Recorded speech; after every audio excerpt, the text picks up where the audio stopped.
So hey guys, আজকে হচ্ছে day 3। So বন্ধুরা, একটা মানুষকে দুইভাবে কন্ট্রোল করা যেতে পারে। একটা হচ্ছে ভয় দেখিয়ে, আর দ্বিতীয় নাম্বার হচ্ছে ইমোশনালি ব্ল্যাকমেল করে। এই দুইভাবে তুমি একটা মানুষকে কন্ট্রোল করতে পারবা ইজিলি। ওকে, সো আমরা সেকেন্ড নাম্বার টপিকে যাব।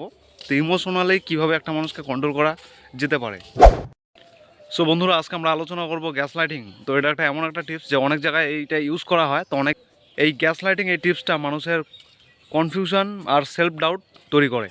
অর্থাৎ মনে করো একটা সত্যি ঘটনা, তো সেটাকে মিথ্যাভাবে ইন্টারফেয়ার করা তোমার সামনে। তো তোমার মাইন্ডসেটের মধ্যে যেটা ঘুরছে, তো সেটাকে টোটালি মিথ্যা ভাবনা মনে করতে, আর যেটা তোমার মাইন্ডসেটের মধ্যে ঢুকিয়ে দিবে, তো সেটাই আসলে সত্যি। মানে এটা একটা ডাউট সৃষ্টি করে।